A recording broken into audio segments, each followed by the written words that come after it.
मंगलाचरण करेंगे। ओम नमः सिद्धेभ्याय जय श्री ओम नमः सिद्धेभ्याय जय श्री ओम नमः सिद्धेभ्य। मंगलम भगवान वीरो मंगलम गौतमो गणी मंगलम कुंद कुंदाद्यो जयंदर्मोस्तु मंगलम। सर्वमंगल मांगल्यम सर्व कल्याण कारकम प्रधानम सर्वधर्माणां जैनम जयतु शासनम। जैनम जयतु शासनम जैनम जयतु शासनम।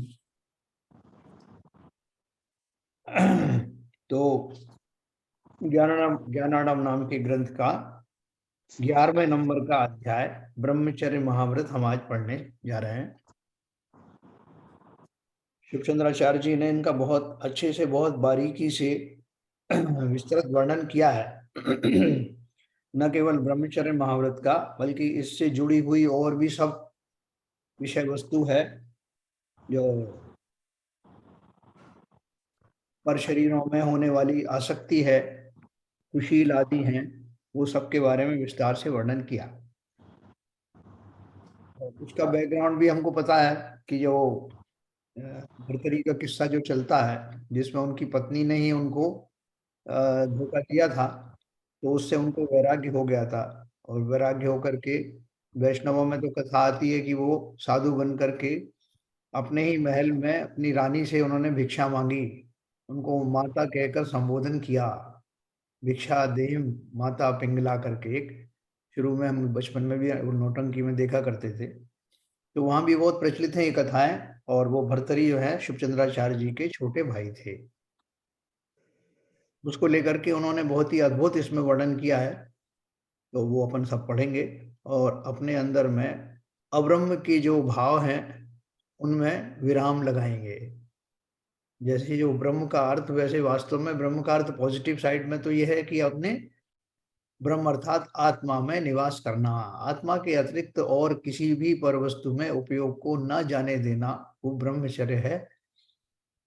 और ये तो निश्चय से है और व्यवहार से है कि पंचेंद्रिय के विषयों से विरत हो जाना, उदासीन हो जाना, वो ब्रह्मचर्य है। इसलिए दोनों तरह से इसको समझना, व्यवहार से और निश्चय से। तो सबसे पहले हमने जो 5 महाव्रत में से अहिंसा महाव्रत के बारे में पढ़ा, दूसरा आस्तेय के बारे में पढ़ा। अब हमारा मन निखरने लगा है और निखर करके हम अभी ब्रह्मचर्य महाव्रत की ओर बढ़ रहे हैं। मैं आपको स्क्रीन शेयर करता हूँ।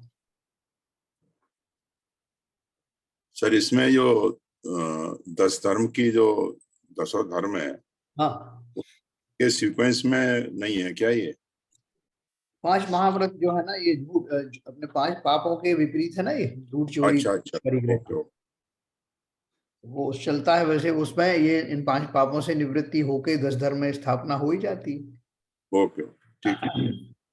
ये सब कनेक्टेड मामला है, आपने सही पूछा। 5 पाप हुए या जो है हमारे वो 4 कषाय हुई और यह 10 धर्मों का वर्णन, ये सब आपस में कनेक्टेड है। जी सर। अपन उसको पढ़ेंगे, मैं आपको बताऊंगा भी कि कैसे कनेक्टिविटी है, बाद में मैं आपको ये भी बताऊंगा। तो ब्रह्मचर्य महाव्रत प्रकरण आगे ब्रह्मचर्य महाव्रत का निरूपण करते हैं। विदन्ति परमं ब्रह्म यत्समालम्ब्य योगिनः तद्व्रतं ब्रह्मचर्यं शाद्वीर धोरे गोचरम। जिस व्रत का आलम्बन करके योगी गण पर ब्रह्म परमात्मा को जानते हैं, अर्थात उसे अनुभवते हैं, और जिसको धीरवीर पुरुष ही धारण कर सकते हैं किंतु सामान्य मनुष्य धारण नहीं कर सकते, वह ब्रह्मचर्य नाम का महाव्रत है। देखो आपकी जो भक्तांबर पाठ में आता ना कि जब आंधी तूफान चलते हैं तो छोटे मोटे पहाड़ तो यूं ही गिर जाते हैं, उड़ जाते हैं, लेकिन मेरू पर्वत सुमेरु पर्वत किसी भी आंधी तूफान से डिगता नहीं। इसी तरह से उनकी भक्ति की गई, स्तुति की गई है भगवान की, कि स्त्रियां आदि जो है महा जो चतुर पर्याय में स्थित जो स्त्रियां हैं वो किसी भी तरह के हाव भाव के द्वारा आपके मन को मलिन नहीं कर सकते। उतना बोला, छोटे बड़े बहुत सारे जो हैं वो साधु मुनि वो सब विचलित हो सकते हैं, लेकिन आपका जो मन है वो मेरु पर्वत की तरह दृढ़ है, जिसे कोई डिगा नहीं सकता। उसमें एक हिंदी ट्रांसलेशन मुझे याद है, उसमें लिखा ना, सुरबालाएं तुम्हें दिखा कर हाव भाव मैं यदि लावण्य कर न सकी तो विमल चित्त में रंचक विकृति काम मल जन्य। अचरज क्या यदि प्रलय पवन से उड़ जाते गिरि शिखर नगण्य, किंतु कभी क्या विचलित होता मंदराद्रि का शिखर सुरम्य। ये वो भक्तामर के उस पद की हिंदी बात मैंने व्याख्या की।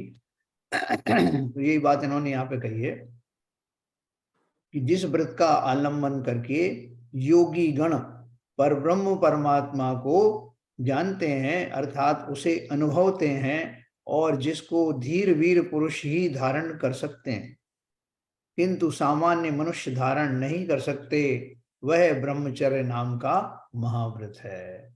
इसके अंदर में सब कुछ आ जाता है। सारे पंचेंद्रिय के विषयों से विरक्ति, प्रभावों से विरक्ति और स्वयं में लीनता, ये सारी चीजें एक साथ आती हैं। आगे देखेंगे इसका स्वरूप। सप्रपंचम प्रवक्ष्यामि ज्ञात्वेदं गहनमृतं स्वल्पोऽपि न सताम क्लेशः कार्योऽवश्यालोक्य विस्तरम। आचार्य महाराज कहते हैं कि मैं इस व्रत को गहन जानकर विस्तार के साथ कहूंगा, परंतु सत्पुरुषों को इसके विस्तार को देखकर स्वल्प भी क्लेश नहीं करना चाहिए। इसमें बहुत डिटेलिंग की आवश्यकता है, क्योंकि देखो बहुत सारी हमारी जो दशाएं होती हैं, जो हमारी स्थितियां मनोभाव होते हैं, वो ऐसे होते हैं कि कई बार तो हमारी खुद के स्वयं समझ में नहीं आते। लेकिन उसके पीछे जो रहस्य है, जो छुपा हुआ है, उनकी जितनी परतें खोली जा सकेंगी उतनी आचार्य ने प्रयास किया है।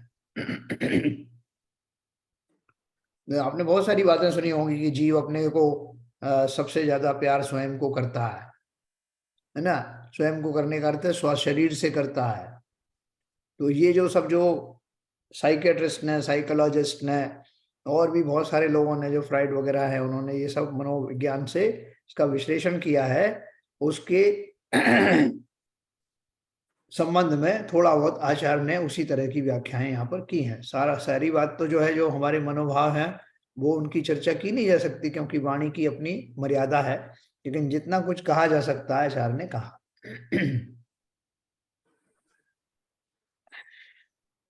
एकमेव व्रतं शिलाद्यं ब्रह्मचर्यं जगत्त्रये यद्विशुद्धिं समापन्नाः पूज्यन्ते पूजितैरपि।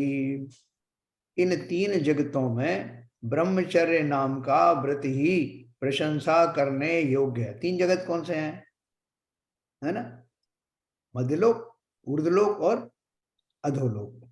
इन तीन जगतों में ब्रह्मचर्य नाम का व्रत ही प्रशंसा करने योग्य है, क्योंकि जिन पुरुषों ने इस व्रत की निर्मलता निरतिचार पूर्वक प्राप्त की है, वे पूज्य पुरुषों के द्वारा भी पूजे जाते हैं। तो एक छोटा मोटा काम नहीं है। बड़े बड़े राक्षस, दानव, ये वो सब आपके वश में हो जाते हैं, क्योंकि उनके बस का नहीं है।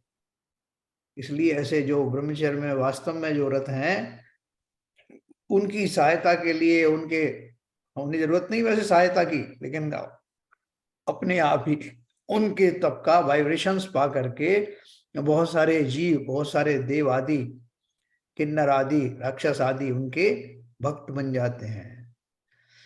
तो इस जगत में ब्रह्मचर्य नाम का व्रत ही प्रशंसा करने योग्य है, क्योंकि जिन पुरुषों ने इस व्रत की निर्मलता निरतिचारता पूर्वक प्राप्त की है, वे पूज्य पुरुषों के द्वारा भी पूजे जाते हैं। भावार्थ है, अरहंत भगवान ब्रह्मचर्य की पूर्णता को प्राप्त हुए हैं। अतः उनकी पूजा मुनि और गणधरादिक सब ही पूज्य पुरुष करते हैं। ये जो लिखा ना ब्रह्मचर्य व्रत की पूर्णता, इसका अर्थ क्या है? शील के जो मोटे मोटे से 9 बाड़ें जो कही गई ना, वो शील की 9 बाड़ें तो हम सबके लिए हैं, श्रावकों के लिए भी हैं, मुनियों के लिए भी हैं। और लेकिन उसके ऊपर में जो और बारीकी में जाएंगे तो शील में 18,000 प्रकार से दोष लगता है। उसकी चर्चा ही मैं करूंगा बाद में। वो 18,000 प्रकार से शील का निरतिचार पालन करने वाले अरहंत देव होते हैं। यानी 12वें गुणस्थान तक भी ये नहीं माना जाता, जब तक यथाखात चारित्र लास्ट में नहीं हो जाता 12वें गुणस्थान के, तब तक ये नहीं माना जाता कि ब्रह्मचर्य का पूर्ण पालन हो रहा है। देखो, आपको बहुत ताज्जुब होगा, कैसे मुनिराज जो जिनको किसी तरह की कोई आशाएं नहीं है, कि जिनके लोभ आदि भी समाप्त हो गए हैं, उनको भी 12वें गुणस्थान के अंत में अर्थात अरहंत बनने के बाद ही 18,000 दोषों से मुक्त हुआ कहा जाता है। तो कैसा होगा वो शील जिसकी इस प्रकार से रक्षा की गई है? मान लो 18,000 बाड़ें लगाई गई हों उस शील रूपी रत्न की रक्षा करने के लिए। जो वस्तु जितनी कीमती होती है उसके आसपास उतना ही सुरक्षा घेरा बनाया जाता है। ऐसे ही हमारा जो स्व आत्मा में बने रहने का जो भाव है, जो हमारा रत्नत्र है, चारित्र रूपी जो रत्न है, उसको कोई किसी की नजर ना लग जाए, किसी तरह की कोई कुदृष्टि ना पड़ जाए, अर्थात किसी भी तरह से मेरा उपयोग बाहर में ना चला जाए, इसके लिए 18,000 प्रकार से इंतजाम किया गया है, जो अपन पढ़ेंगे। तो देखो, भगवान ब्रह्मचर्य की पूर्णता को प्राप्त हुए हैं, अतः उनकी पूजा मुनि और गणधर आदि सभी पूज्य पुरुष करते हैं। साथ में अगला नंबर देखेंगे।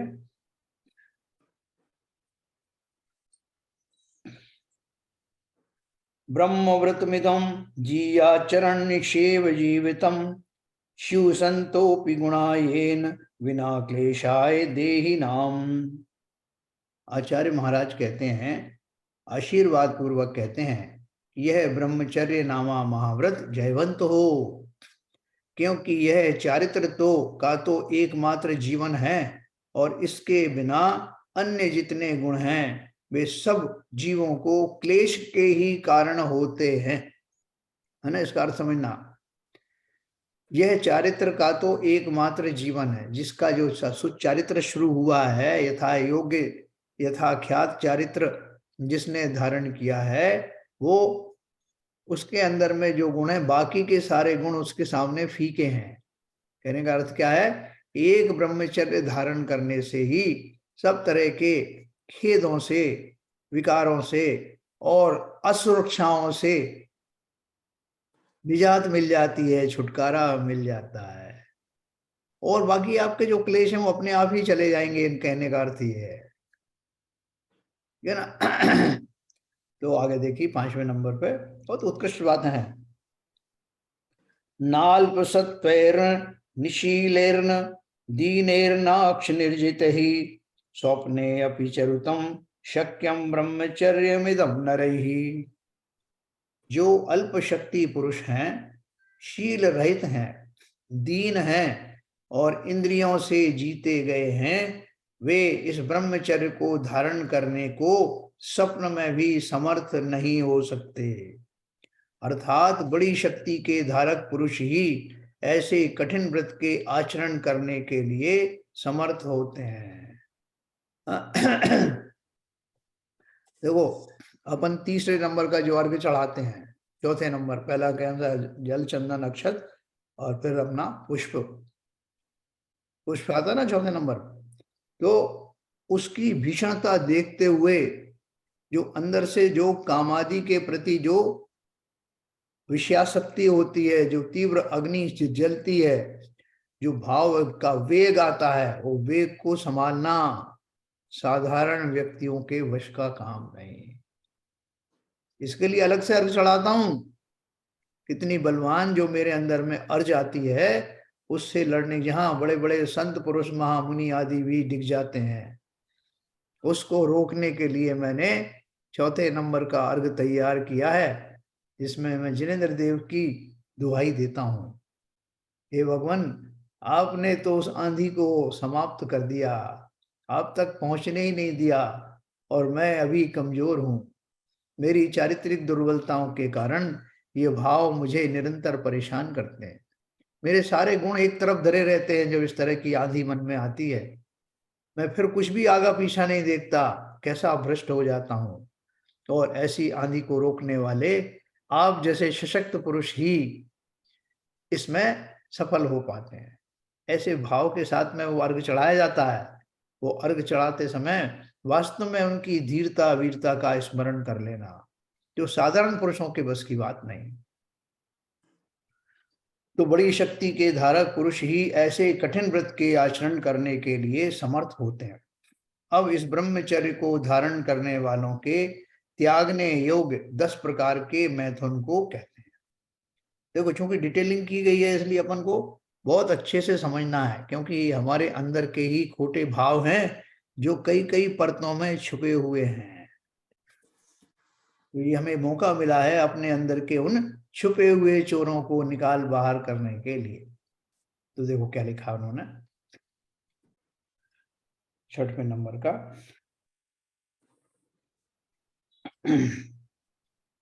पर्यंत विरसम विद्धि दश धान्यंच विमैथुनम योषित संगाद विरक्तेन त्याज्यमेव मनीषिणाम। इस ब्रह्मचर्य व्रत का प्रतिपक्षी मैथुन या काम सेवन है, सो 10 प्रकार का है, और अंत में विरस है, अंत में उससे कुछ प्राप्ति है नहीं। इस कारण जो पुरुष स्त्री से विरक्त है, स्त्री से विरक्त का मतलब है दोनों अपोजिट सेक्स है ना, तो स्त्री से विरक्त का मतलब विषयाभिलाषा से विरक्त है तथा बुद्धिमान है, उनको अवश्य ही त्यागना योग्य है। उन 10 प्रकार के मैथुनों के नाम 3 श्लोकों से कहते हैं। देखो कितना बारीकी से बताया। आद्यम शरीर संस्कारो, द्वितीयम वृश्य सेवनम, तौर्यत्रिकम तृतीयम स्यात् संसर्ग स्तुर्यमिष्यते, योषित विषय संकल्प पंचमं परिकीर्तितम, तदंग वीक्षणम षष्ठम संस्कार सप्तम मतम, पूर्वानुभोग संभोग स्मरणम स्यात्तिदष्टमं, नवमं भाविनी चिंता, दशमं वस्ति मोक्षणम। देखो, पहला तो शरीर का संस्कार करना, श्रृंगार आदि करना, ये पहली दशा है। श्रृंगार किस लिए करता हूं? अब ये बात नहीं है, मेरा तो कोई आकांक्षा नहीं, मैं तो ये चाहता हूं कि मैं दूसरों को अच्छा लगूं, या लगूं स्त्रियों के लिए पुरुषों के लिए दोनों के लिए। क्यों दूसरों के लिए अच्छा क्यों लगना चाहते हो, ये समझना। दूसरा, पुष्ट रस का सेवन करना है। जैसा मैं ऐसे रसों का सेवन करूं जिससे शरीर में ताकत आ जाए। किस बात की ताकत आ जाए? क्या करोगे ताकत का? तीसरा, तौर्यत्रिक कहिए गीत नृत्य वादित्र देखना सुनना। गीत नृत्य आदि देखना। कैसे नृत्य देखना? नहीं साहब, हम तो खाली ये जो हम लोग को शास्त्रीय संगीत सुन रहे थे, ये कला सुन रहे थे, वो धीरे धीरे करके वो हमारा नृत्य का दायरा बढ़ता गया। अब मैं स्त्रियों के सब नृत्य देखता हूँ। अब आजकल तो वो जो होता ना महिला संगीत, महिला संगीत तो वो कहने का नाम रह गया, वो वास्तव में पुरुषों का संगीत है। उसमें पुरुष बढ़ चढ़ करके भाग लेते हैं, भले ही दर्शक के रूप में सही, और महिलाएं भी चाहते हैं कि उनको प्रशंसा पुरुषों की ओर से मिले। तो गीत नृत्य वादित्र का देखना सुनना। चौथा है स्त्री का संसर्ग करना, ये 10 वेद हैं। 5वां है स्त्री में किसी प्रकार का संकल्प व विचार करना। दूर से बैठे बैठे ही उसके बारे में सोच सकते हैं। 6वां है स्त्री के अंग देखना। 7वां उस देखने का संस्कार हृदय में अंकित रहना, स्मृति में आ जाता। 8वां पूर्व में किए हुए संभोग आदि का स्मरण करना। 8वां 9वां आगामी भोगने की चिंता करना। और 10वां है शुक्र का चरण, वीर आदि का स्खलन, इस प्रकार से ये 9 हुआ और 10वां ये हो गया। इस प्रकार मैथुन के 10 भेद हैं, इन्हें ब्रह्मचारी को सर्वथा त्यागना चाहिए। देखो, जो मन स्थिति होती है, आपने सुना होगा कि जो ऊपर के जो देव होते हैं, जो ऊपर के जो मतलब पहले के नीचे के देवों में तो वो जो जिस तरह से मनुष्य आदि का होता है उसी तरह के काम सेवन होते हैं, लेकिन ऊपर के जो देवों में जैसे जैसे ऊपर स्वर्ग बढ़ता चला जाता है, उनकी वो परिणति बदलती जाती है। किसी को खाली उनका गीत संगीत सुन करके जो है संतुष्टि हो जाती है, किसी को उनका जो है मात्र वचन सुन करके, किसी को हास्य सुन करके, किसी को खाली आभूषण आदि का निरीक्षण करने से, ऐसे बहुत तरह की जो तरीके दिए हैं तत्वार सूत्र में, तो उनसे उनको संतुष्टि हो जाती है। लेकिन उसके ऊपर ऊपर के जो देव हैं उनमें इस तरह की काम आदि के भाव होते नहीं। 5वां जो स्वर्ग है, जिसमें ये जो लोकांतिक देव रहते हैं, वहां के काफी देवों को वो ब्रह्म ऋषि कहा जाता है, उनको इस तरह के कोई भाव आते नहीं। और ऊपर ऊपर के स्वर्गों में इस तरह का जो इस तरह का जो कामादि का सेवन के भाव आते नहीं। और आगे जाकर के तो ज्यो ज्यो ऊपर की चढ़ते चला जाते हैं, वहां इस तरह की कोई किसी तरह का कोई चाहत होती ही नहीं। जैसे सरवार सिद्धि के अहिमेंद्र आदि हैं, उनको कहाँ फुर्सत इन सब चीजों से, उनको तो निरंतर उपयोग आत्मा में ही लगा रहता है। 33 सागर की आयु पर्यंत निरंतर ही वो जिनेन्द्र देव के बारे में चर्चाएं किया करते हैं, आत्मा की चर्चाएं किया करते हैं। तो इस प्रकार से ये हमने ये पढ़ा कि ये जो हमारी दशाएं हैं वो इन 10 प्रकार के उसमें स्टेजेस में आ जाती हैं, और अंत तोक्त्वा इनसे कुछ भी उपलब्धि नहीं है, ये अपन आगे पढ़ने जा रहे हैं। 10वां देखिए, किम पाक फल संभोग सन्निभम तद्विभे मैथुनम आपात मात्र रम्यम शाद विपाके अत्यंत भीदितम। जिस प्रकार किम्पाक फल होता है, एक जो कैसा होता है, उसको इंद्रायण का फल भी कहते हैं। देखने, सूंघने और खाने में रमणीय सुस्वादु होता है, और विपाक होने पर यानी खा लेने पर हलाहल विष का काम करता है। हलाहल विष कैसा होता है, जो साइनाइड होता है ना, जैसा उसी प्रकार यह मैथुन भी कुछ काल पर्यंत रमणीक व सुखदायक मालूम होता है, परंतु विपाक समय में, अंत समय में बहुत ही भय का देने वाला है ना। आचार्यों ने इसका तुलना इस फल से की है। 11 नंबर पे, विरज्य काम भोगेशु ये ब्रह्म समुपासते एते 10 महादोषास्तै स्ताज्या भाव शुद्धये। जो पुरुष काम और भोगों में विरक्त होकर ब्रह्मचर्य का सेवन करते हैं, उनको भाव शुद्धि के लिए उपर्युक्त 10 प्रकार के मैथुन त्याग देने चाहिए, क्योंकि इन दोषों के त्यागे बिना भावों की शुद्धि नहीं होती। देखो, इन सब में आप कहेंगे कि ये मुख्य रूप से पुरुषों को ही लक्ष्य करके क्यों बताया गया है ना। इसका भी कारण है। सबसे पहला कारण तो यह है कि जब भी जीव मोक्ष के का पुरुषार्थ करेगा, वो मुनि पद से ही करेगा, मुनि पद से ही वो सार्थक होगा। और मुनि पुरुष होते हैं। स्त्रियां भी जो आज स्त्रियां हैं, कल को मुनि होंगी, पुरुष पर्याय में जाएंगी, मुनि होंगी, जाएंगी। तो जो मोक्ष जाने वाली जो पर्याय है, उस पर्याय के को लक्ष्य में लेकर के ये बातें कही गई, नंबर 1। नंबर 2 क्या है कि इसको गौण रूप से स्त्रियों के ऊपर भी लागू होता ही है, लेकिन जिस तरह से जो पुरुषों में जो प्रबल भावना होती है या आगे बढ़ने की भावना होती है, स्त्रियों में वैसी नहीं होती। सुप्त अभिलाषाएं तो हो सकती हैं, मगर पुरुषों को इस मामले में विशेष जो है वो आगे बढ़ने वाला जो है माना जाता है, उसके भाव। और उनको अगर उन्होंने कंट्रोल किया, स्त्री तो कर लेती, तो इसलिए उन्होंने मुख्य रूप से मुनि के पद की भूमिका को ध्यान में रखते हुए विशेष रूप से मनुष्यों को, पुरुषों के लिए लक्ष्य बताया, लेकिन स्त्रियां भी इसके अंदर में सब शामिल हैं। तो अब देखिए आगे की बात करते हैं। 11 नंबर।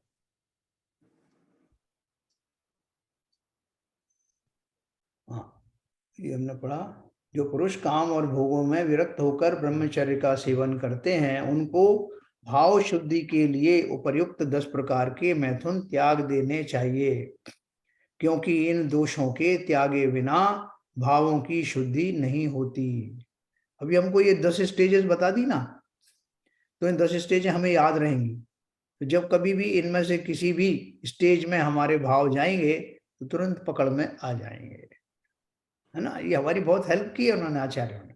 कई बार हम स्वयं भी नहीं जानते हमारे भाव किस तरफ जा रहे हैं। वो कोई हमसे कहेगा साहब ऐसे भाव मत करो, अरे अपन कसम खा जाते हैं, नहीं भाई साहब क्या बात कर रहे हो, ऐसे भाव मेरे होते ही नहीं है।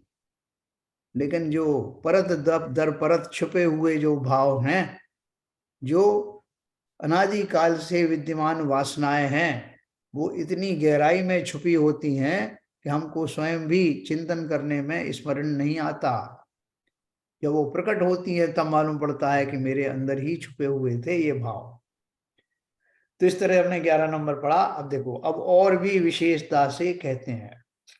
आपको बहुत प्रसन्नता होगी ये जान करके कि मेरे छुपे हुए भावों का, जिसको मुझे ही खबर नहीं थी, आचार्य ने पूरी परतें खोल के रख दी। 12 नंबर पढ़ेंगे। स्मर प्रकोप संभूतान स्त्रीकृतान मेथुनोत्थितान संसर्ग प्रभावान ज्ञात्वा दोषान स्त्रीषु विरज्यताम। हे आत्मन, काम के प्रकोप से उत्पन्न हुए दोषों तथा स्त्री के लिए स्त्री के किए दोषों और मैथुनकृत दोषों तथा संसर्ग जन्य दोषों को जानकर स्त्रियों से विरक्त हो। हाँ, काम के प्रकोप से उत्पन्न हुए दोषों तथा स्त्री के किए दोषों और मैथुनकृत दोषों तथा संसर्गजन्य दोषों को जानकर स्त्रियों से विरक्त हो।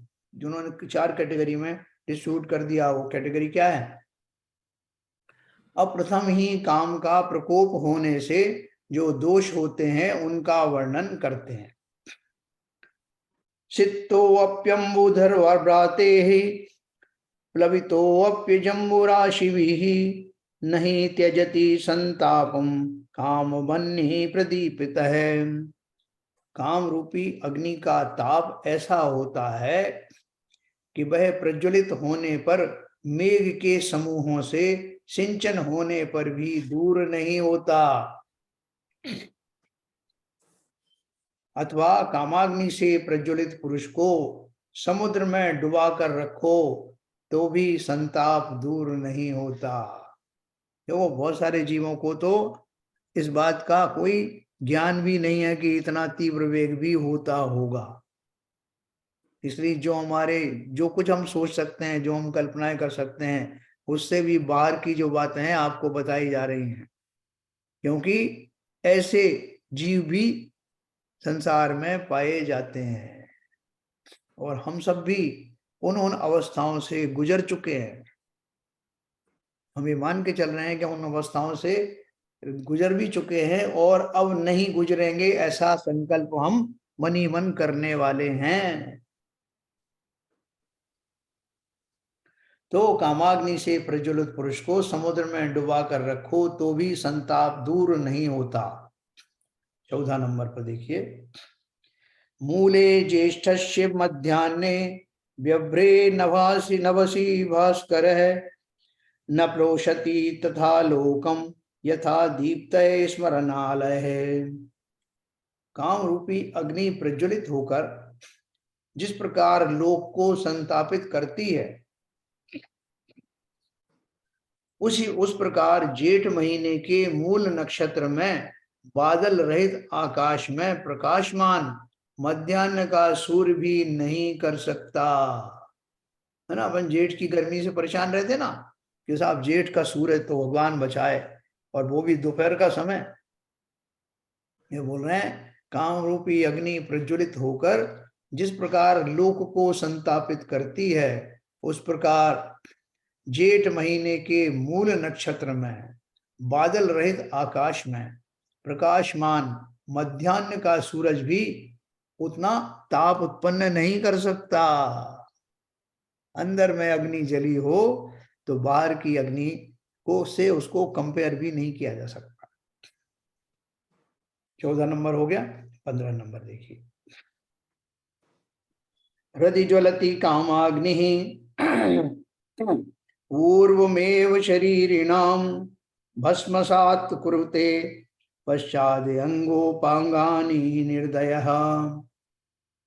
काम रूपी निर्दय अग्नि प्रथम तो जीवों के हृदय में प्रज्वलित होती है, तत्पश्चात जब वृद्धि को प्राप्त होती है तब शरीर के अंग उपांगों को भस्म कर देती है, अर्थात सुखा देती है।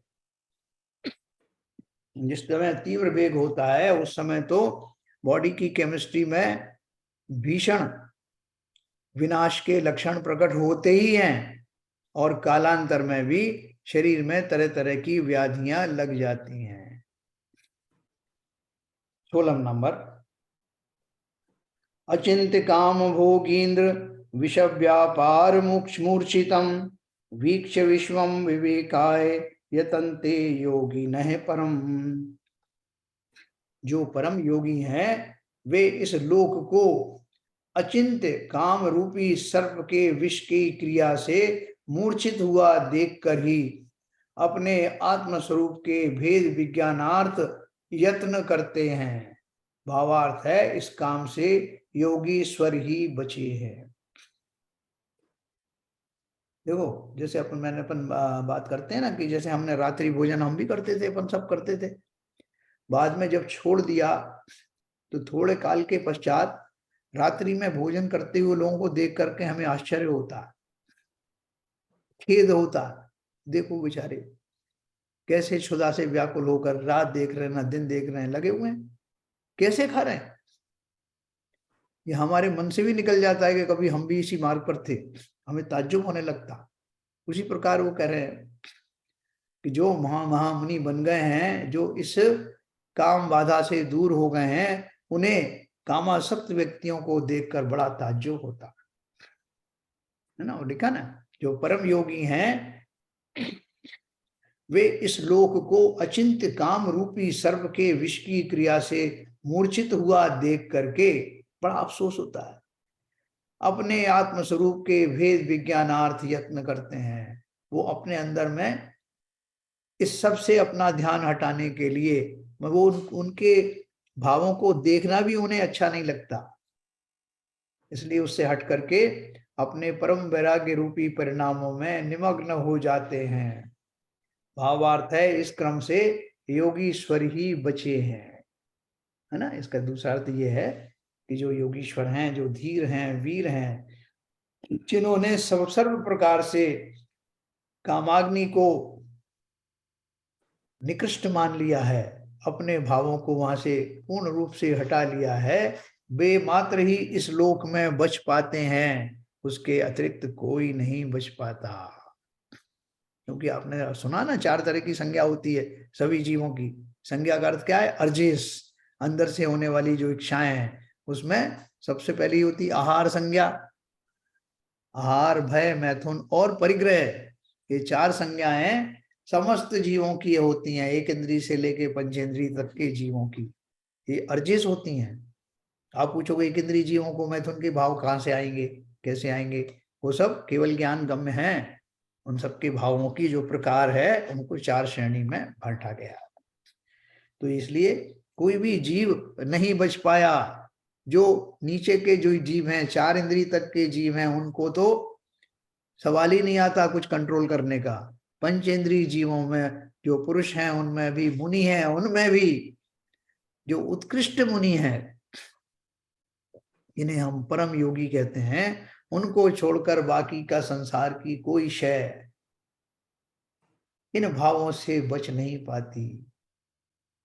बहुत भीषण है, इसलिए अर्घ चढ़ाता हूं। जब भी चढ़ाओ अपने, वो चौथे नंबर का अर्घ जो है काम व्यथा, उसका उसकी तीक्ष्णता का आभास कर लेना, और मेरे अंदर में वैसे भावना आए। मैंने अपनी वो पंचजन्य पूजन में यही लिखा ना, पर से सुख की अभिलाषा में, तो ऊपर से सुख की अभिलाषा यही है, पर शरीरों में आसक्ति आदि करने से वो मुझे कभी मिलता नहीं। तो देखो आगे अपन चलते हैं। जो परम योगी हैं विष लोक को अचिंत काम रूपी सर्प के विष की क्रिया से मूर्छित हुआ देखकर ही अपने आत्म स्वरूप के भेद विज्ञानार्थ यत्न करते हैं। इस काम से योगी ईश्वर ही बचे है। तो मेरे पास क्या मेरे पास उपाय है कि मैं योगीश्वर बन जाऊं? नहीं साहब, योगीश्वर तो नहीं बन सकता। फिर क्या कर सकते हो? मैं योगीश्वर बने बिना ही इन भावनाओं से विरत होना चाहता हूं। वो बिल्कुल ठीक है, आप विरत होना शुरू करो, आपको थोड़ी थोड़ी सफलता मिलने लगी। विरत होते होते आप उस लेवल तक आ गए, और आपने बोला कि देखो मैं तो इस बिना योगीश्वर बने ही इस लेवल तक आ गया। तो लोग कहेंगे आंख खोल कर देखो, तुम योगीश्वर बन चुके हो। ये भावों का लेवल वहां पर पहुंच गया है, जिन्हें उन्हीं को तो योगीश्वर कहते हैं। तो देखो अगला है 17 नंबर का, बहुत अनुपम चीज सुनाई जा रही है, सुनो आप। स्मर व्याल विशोदगारैर्वीक्षे विश्वं कदर्थितं यमिनय शरणं जगर जगमुर्विवेक विंतासुतम। काम रूपी सर्प के विशोद विशोद विशोद्धार से पीड़ित समस्त जगत को देखकर संयमी मुनिगण विवेक रूपी गरुण की शरण में प्राप्त हुए हैं। जो गरुण पक्षी होता है ना, जो गरुण पक्षी जो है वो सर्प का शत्रु होता है। तो वो बोल रहे हैं काम रूपी सर्प के विशुद्धार से पीड़ित समस्त जगत को देखकर संयमी मुनिगण विवेक रूपी गरुण की शरण में प्राप्त हुए हैं। जो जितने भी इस काम विकार से जो पीड़ित हैं वो कौन है? वो अविवेकी हैं, या कहो तो उस काल में उनका विवेक समाप्त हो जाता है। ऐसे काल में उस काम रूपी सर्प को वश में करने वाला अगर कोई है तो वो है मुनियों का विवेक रूपी गरुण है। उनका विवेक ऐसा जागृत रहता है कि वो उनको दूसरी तरफ डाइवर्ट होने ही नहीं देता। भावार्थ है काम से बचने का उपाय विवेक अर्थात भेद ज्ञान ही है। अरे किसके ऊपर में आसक्त हो रहे हो? किन शरीरों में घुस करके अपनी कामाग्नि शांत करना चाहते हो? वो सब तो न केवल मेरे नहीं हैं, बल्कि जिस आकांक्षा से उसमें प्रविष्ट हो रहे हो वो उनके भी नहीं है। वो तो मात्र पुद्गलों से बनाए हुए स्कंद हैं, मांस पिंड हैं, उनमें क्या आसक्त होना। ऐसा विवेक जागृत करने से किंचित भी उस तरह जीव चलायमान होता नहीं। ऐसे शूरवीर और धीर पुरुष, ऐसे विवेकधारी मुनि हमें भी बनना है। 17 हो गया, 18वां देखिए। एक एव स्मरो वीर सचैको अचिंत्य विक्रम है अवज्ञ ये नेन्दम पाद पीठी कृतम जगत। इस जगत में वीर एकमात्र काम ही है, बहुत बलशाली माना गया उसको, और वह अद्वितीय है, क्योंकि जिसका अचिंत्य पराक्रम है, जिसने अवज्ञा मात्र से इस जगत को अपने पांव तले दबा लिया है, अर्थात वशीभूत कर लिया है। जैसे कोई किसी को तिरस्कार मात्र कर वश कर ले, उसी प्रकार वश कर लिया है। ये जो भाव है, मतलब इसकी उत्कृष्टता का हम कल्पना भी नहीं कर सकते। तो बड़े बड़े मुनि भी जो है ना, जिन्होंने बहुत सारे जो है वो ज्ञान प्राप्त कर लिया है, चारित्र की पराकाष्ठा पर पहुंचने ही वाले हैं, वो सब भी इससे डिग जाते हैं। एक पल में सारा उनका जन्मों से किया हुआ तप धूल धूसरित हो जाता है।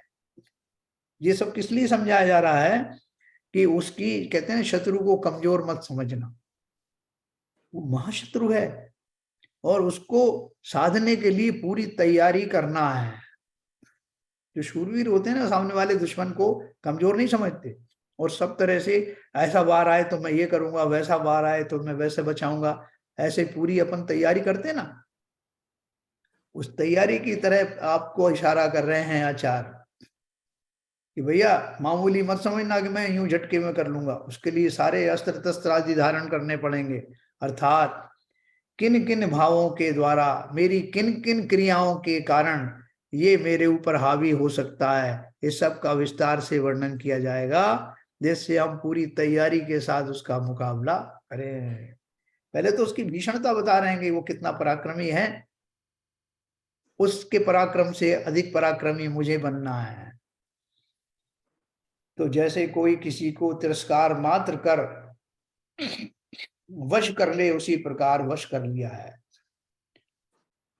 मतलब उसकी वो उसका वेग के बारे में वर्णन किया जा रहा है। 18-19 नंबर। एकाक्यपि नयत्येष जीवलोकं चराचरं मनोभूर्वंगमानीय स्वशक्त्याव्याहत क्रमः।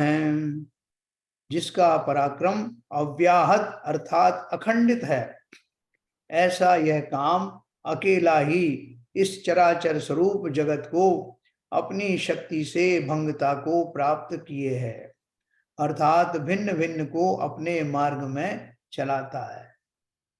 लोग लेके चले जाते हैं, इसकी सिर उठा ली, उसका अपहरण कर लिया, इसका ये कर लिया, तमाम युद्ध हुए, है ना। उन सब में कहीं ना कहीं स्त्री आदि का सब जो बैकग्राउंड में छुपा हुआ है सब। तो बहुत सारी जो है वो कलह, बहुत सारे उत्पाद, ज्यादातर उत्पाद जो है इन्हीं कारण से होते हैं, इन्हीं आकांक्षाओं में, खोटी आकांक्षाओं में, जिनका कोई रिजल्ट वास्तव में मिलता नहीं, लेकिन हम अज्ञानवश सारे ही जीव इसमें फंसे रहते हैं। एक बार का आया हुआ विकार, काम आदि का विकार, फिर जीव को चैन से बैठने नहीं देता। तो जिसका पराक्रम अव्याहत अर्थात अखंडित है, ऐसा यह काम अकेला ही इस चराचर स्वरूप जगत को अपनी शक्ति से भंगता को प्राप्त किए है, अर्थात भिन्न भिन्न को अपने मार्ग में चलाता है। 20 नंबर पर देखिए। पीड़यत्सेव निशंको मनोभूवर्भवन्त्रयम् प्रतीकार शतेनापि यस्य भंगो न भूतले। यह काम निर्भय होकर इस तीन भुवन को पीड़ित यानी दुखित करता है, और इस पृथ्वी पर सैकड़ों उपाय करने पर भी इसका नाश नहीं होता। ये तो व्रत में विद्यमान है, और सब जितने भी कमजोर लोग हैं, कमजोर प्राणी हैं, इसकी आक्रमण से बच नहीं पाते।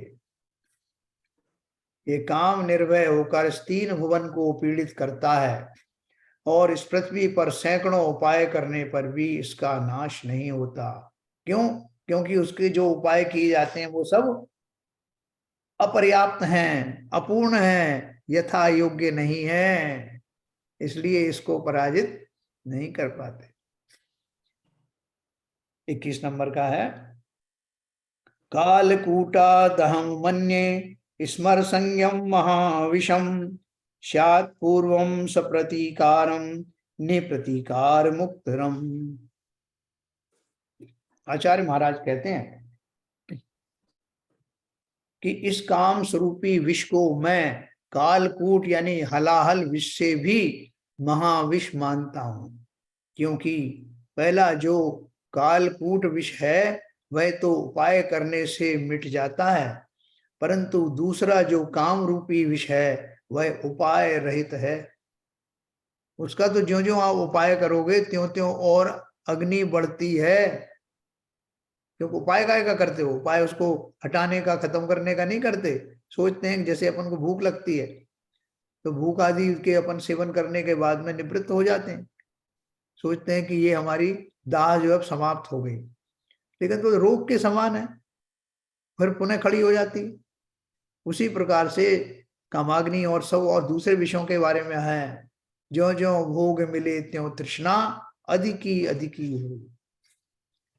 तो इसलिए वो बोल रहे हैं जो काम रूपी विषय वो उपाय रहित है, उससे छूटने का जो उपाय करोगे वो और उस अग्नि को बढ़ाने वाले हैं, अर्थात इलाज करने से भी नहीं मिटता।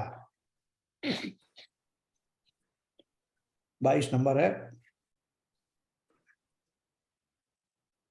जंतु जातमिदं मन्ये स्मरवन्नि प्रदीपितं मंज त्याग धम्म ध्यायस्य पुरंधी काय कर्दमम। देखो कितने कैसी कैसी उपमाएं दी हैं, फिर भी कहते हैं कि मैं इस जीवों के समूह को काम रूपी अग्नि से जलता हुआ मानता हूं, क्योंकि यह प्राणी समूह स्त्री के शरीर रूपी कीचड़ में प्रवेश करके डूबता है। भावार्थ है, कामी पुरुष काम रूप अग्नि के ताप से संतप्त हो स्त्री के शरीर रूपी कीचड़ में प्रवेश करके शीतल होना चाहता है? जैसे मेरा कोई जो बर्तन है उसको मैं ठंडा करना चाहूं, तो ठंडा करने के लिए अग्नि में डाल दूं उसको, तो वो ठंडा होगा क्या? तो उसी तरह से वो कह रहे हैं कि इस काम रूपी या शरीरों में जो घृणास्पद सामग्रियां भरी हुई हैं, उन घृणास्पद सामग्रियों के अंदर में अपने शरीर को प्रविष्ट करके कैसी शांति मिलेगी, मिल सकती है क्या? तो हमने ये 22 दोहे पढ़े, उसमें अभी और भी है, कल पढ़ेंगे, समय हो गया। तो एक सेकंड। तो सब विषय जो है बिल्कुल क्रिस्टल क्लियर है, और इसमें मेरे ख्याल से किसी को कोई वो नहीं होगा, शंकाएं नहीं हो सकती। इसमें मैं आपको एक चीज और बताऊं कि जो कामदेव नाम का एक जो है पोस्ट होती है, कामदेव, आपने सुना होगा, हनुमान जी भी एक कामदेव थे, और भी बहुत सारे जो 9 चक्री 9 कामदेव होते हैं ना, तो वो कामदेव की पोस्ट जो है बहुत लोगों के पास होती, जिसमें उनका स्वरूप बहुत सुंदर होता है। जैसे ये चक्रवर्ती कामदेव और ये थे ना तीर्थंकर, 3 हुए ना, शांति शांति कुंतारे, तो ये 3 पोस्ट के धारी थे। और कामदेव की पोस्ट क्या होती है? कामदेव में उनका जो शरीर होता है उस समय में सबसे सुंदर शरीर होता है, उस काल में उसके बराबर सुंदर कोई होता नहीं।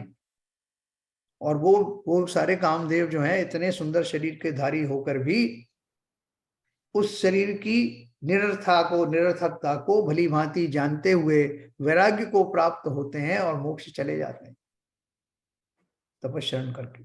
और हम सब लोग ऐसी कामनाएं करते हैं, काश मेरा शरीर भी ऐसा हो, मैं भी कामदेव जैसा बन जाऊं।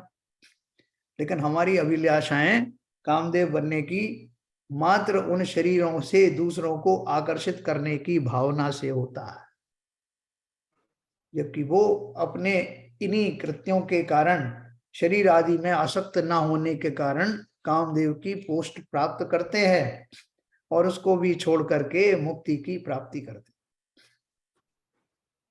ठीक है सर, क्या चलन जी? ज्यादातर कामदेव ब्रह्मचारी बन के और मोक्ष प्राप्त करते हैं। नहीं, पहले तो जैसे हनुमान जी वगैरह की शादियां तो हुई थी, लेकिन वो उसके बाद में सब धारण करते हैं ब्रह्मचारी आदि। तो तीर्थंकर हुए हमारे जो तीन जो एक ही 3 पोस्ट के धारी थे, वो सब जो है गृहस्थ भी रहे। गृहस्थ रहे मतलब उनको जब तक दीक्षा नहीं हुई तब तक वो रहे, और उसके बाद छोड़ करके। नेमी कुमार भी तो काफी बलिष्ठ पुरुष थे और काफी बलशाली थे, बट लेकिन कामदेव में नहीं आते हैं वो। कौन? नेमी? हाँ, 5 बाल यती में आते ना, 5 वाले यती में आते हैं। बाल ब्रह्मचारी थे। कौन कौन थे 5 बाल यती, बताओ शिवजन साहब। बाजपूज, मल्लनाथ, हाँ, हेमनाथ, पार्शनाथ, महावीर स्वामी। 5 बाल यती की पूजन करते हैं ना। Yes yes. तो ये जो विषय वस्तु है बहुत गंभीर विषय वस्तु है और रोंगटे खड़े करने वाली है। मेरे अंदर में कैसे कैसे भाव आते हैं, इसकी अभी तो आपने एक ट्रेलर देखा, ये विस्तार से आएगा तो माथा घूम जाएगा कि ओ हो ऐसे ऐसे भाव मेरे अंदर भी प्रकट होते हैं, मेरे अंदर दबे हुए हैं और उनसे निवृत्ति लेने के लिए मुझे थोड़ा तो श्रम करना पड़ेगा।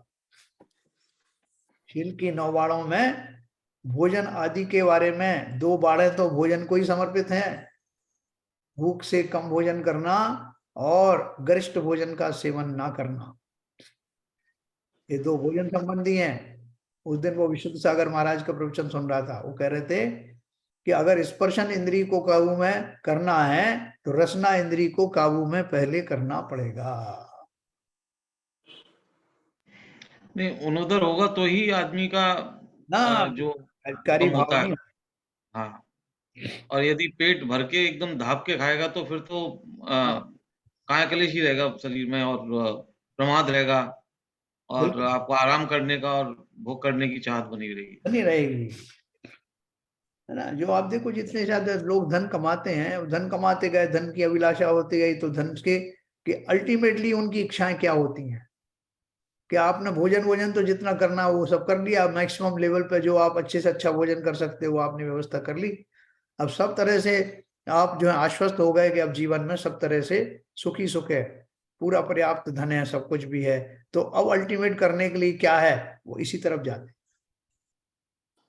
इसी में बहुत सारे जो पाखंडी जो बाबा बन जाते हैं ना, संत बन जाते हैं, और फिर अल्टीमेटली जब देखते हैं अब मेरा इतना नाम हो गया, मेरी इतनी प्रशंसा होने लग गई है, मैं समाज में स्थापित हो गया हूँ, अब मुझे जो है जगह जगह लोग स्त्री पुरुष सब पूजने लग गए हैं, तो अल्टीमेटली बहक करके वो इसी दिशा में चले जाते हैं। जो पकड़े गए आसाराम बापू है और फलाने हैं और जो क्या नाम उसका राम रहीम है, ये सब क्या है। इस आश्वस्त होने के बाद उनको अब एक यही जड़ता है कि अब सारा समाज उनके झांसे में आ चुका है और अब कुछ करने को शेष नहीं, पूरी सब प्रसिद्धियां आदि भी मिल गई हैं, धन की कमी रही नहीं है, तो अब जो है इसी के वेश में छल पूर्वक विषयाभिलाषा को पूरा कर लेना चाहिए। बेसिकली उनके बाद में संयम नहीं होता ना, संयम कहाँ से होगा। तो और पैसा भरपूर है, प्रसिद्धि है, हर चीज अवेलेबल है और संयम है नहीं है। बस संयम वो चाहते भी नहीं है, क्यों, क्योंकि उनको ये जो भाव हैं, असंयम के जो भाव हैं, उनमें उनको बहुत सारा सुख दिखाई देता है। देखो भेद विज्ञान पूर्वक ही तो वो संयम आएगा ना, जिसे मालूम है कि ये जो इस जाति का जो सुख की मैं कल्पना कर रहा हूं वास्तव में सुख नहीं दुख ही है, और सुख कहाँ है उसमें।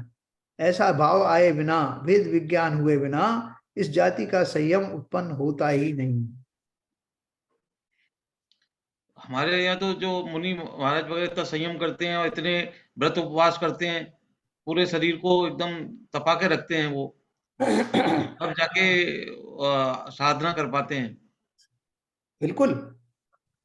अब देखो ना, ये मैंने आपको बताया कि जो ये मूर्तियां वगैरह बनाते हैं, दुर्गा की मूर्ति, गणेश जी की मूर्ति मुसलमान बनाते हैं, और मुसलमानों को तो वैसे भी इस दिशा में कहीं कोई संयम होता ही नहीं, लेकिन उनके मन में वो जो उनको प्रदान की जाती शिक्षा दीक्षा, उसमें कहा जाता है कि जितने दिन तक मूर्ति का निर्माण हो उतने दिन तक ब्रह्मचर्य से रहना, मांस मदिरा का सेवन मत करना, तभी आप मूर्ति में प्राण फूंक पाएंगे, उसको जीवंत बना पाएंगे। और बहुत सारे घरानों में भी वो पालन होता है। अपने यहाँ भी बोला जाता है, कोई व्रत नियम अपन लिख दिलाते हैं, कोई जिस विधान वगैरह कराते हैं तो बोलते हैं कि आज की रात ब्रह्मचर्य से रहना। ये सब किस लिए। हमारे यहाँ तो जगह जगह पर ऐसे मौकों की तलाश की जाती है जहां मैं ब्रह्मचर्य का अभ्यास कर सकूं। सभी गाँव देखो, सारी पूजन में, सारे जो हमारे धार्मिक अनुष्ठान है उन सब में इस बात के लिए प्रेरणा दी जाती है कि एक भी अगर मौका ऐसा आता है तो ब्रह्मचर्य व्रत का पालन करना, व्यर्थ समय मत गंवाना। जैसे क्रिश्चियनों के यहाँ पर जो वो करते हैं, मतलब अपना अपराध स्वीकार करते हैं जी। तो बस उससे ही उनको निवृत्ति मान लेते हैं कि भाई कि चलो आपने अपराध स्वीकार कर लिया।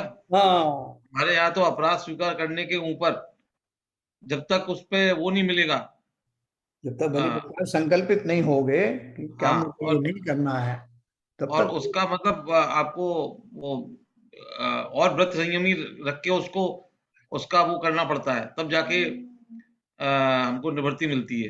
रक्षा होती, बिल्कुल। हाँ। तो चलिए, अभी वो आ गए क्या, नहीं आए? नहीं है। चलिए जिनवाणी स्तुति करेंगे। मिथ्यात्म नाश वे को, ज्ञान के प्रकाश वे को, आपा पर भास वे को, मानुषी बखानी है। छाहो द्रव्य जानवे को, बंधु विधि भानवे को, स्वपरूपी छानवे को, परम प्रमानी है। अनुभव बताए वे को, जीव के जताए वे को, काहू ना सताए वे को, भव्य और आनी है। जहाँ तहाँ तार वे को, पार के उतार वे को, सुख विस्तार वे को, यही जिनवाणी है।